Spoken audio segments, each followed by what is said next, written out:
ఎన్నో తాగి ఎన్నో పండుకున్నాడు కాదు, ప్రజల మధ్య రోడ్డు. నీ ఒకటి ముందు రాజకీయం చేసి చూపించు. ఇప్పుడు ప్రజాసేవ చేయడానికి వచ్చినావా, లేకపోతే నీ ఆస్తులు పెంచుకోవడానికి వచ్చినావా? హరీష్ అన్న రాజకీయ భవిష్యత్తు నీ ఏజ్ రాదు. నీకు దమ్ము ధైర్యం అనేది ఏమైనా ఉంటే నువ్వు కూడా ప్రూఫ్ తీసుకొచ్చుకొని మాట్లాడు. ఒక కుక్క అరిచినట్టు అరిచిపోతావు. నీ రాజకీయ భవిష్యత్తు ఇంకా నేను నోరు విప్పట్లే. ఇంకా నేను నోరు విప్పినంటే నీ రాజకీయ భవిష్యత్తు లేకుండా నువ్వు ఇంట్లో కూర్చోవాల్సింది. ఒక గోల్డ్ మెడల్ ఇచ్చి ఒక ఎడ్యుకేటెడ్ ఉమెన్ అయ్యి నన్ను ఎన్ని విధాలుగా నరకం చూపించారో ప్రపంచానికి అంతా నేను చెప్తున్నా. ఆ రోజు ఏమన్నావు నువ్వు? మైపాల్ రెడ్డి గారికి అమ్ముడు పోయినమన్నావు. అడగండి వాళ్ళు మైపాల్ రెడ్డి గారిని, ఎమ్మెల్యే గారిని అడగండి. ₹1 తీసుకున్నా మేము ఇట. నువ్వు అమ్ముడు పోతావు, నువ్వు దామోదర్ రెడ్డికి అమ్ముడు పోతావు, ఉంగి నమస్కారాలు పెడతావు.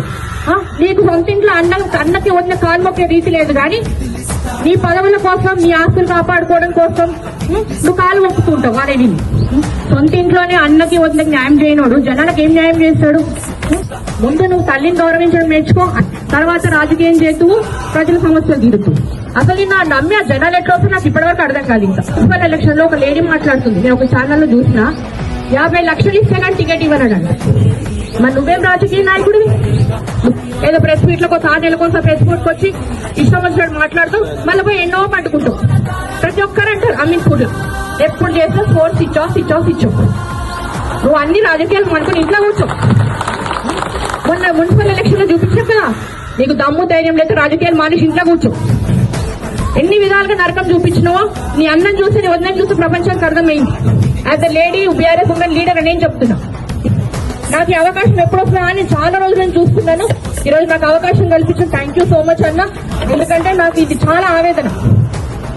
నువ్వు రాజకీయం ఏం చేస్తావు? అమ్మ అంటే తెలియదు, అయ్య అంటే తెలియదు, నీకేం తెలుసు నీకు అసలు? అంతేగాని హరీష్ అన్న మీద మాట్లాడు, మైపాల్ రెడ్డి అన్న మీద మాట్లాడు కాదు. ఇంకొకసారి నేను హెచ్చరిస్తున్నా, ఇంకో అనికిమాల మాటలు మాట్లాడుకుంటూ పల్లిపాల కత్తలు పడితే మాత్రం ఊరుకునేది. ప్రూఫ్ తీసుకురా. ఇప్పుడు మైపాల్ రెడ్డి మీద ఆరోపణలు చేసినప్పుడు అన్నగారు ఎట్లా చేసినావు? ప్రూఫ్ తో సహా వచ్చి ప్రెస్ ముందు నిరూపించుకుంటున్నాడు. ఇంకొకసారి పిచ్చి ఆరోపణలు వేసినావు అనుకో, నీ ఇంటి ముందుకు వచ్చి ప్రెస్ తీసుకో. ఇష్టం వచ్చినట్టు మాట్లాడే ముందు ప్రూఫ్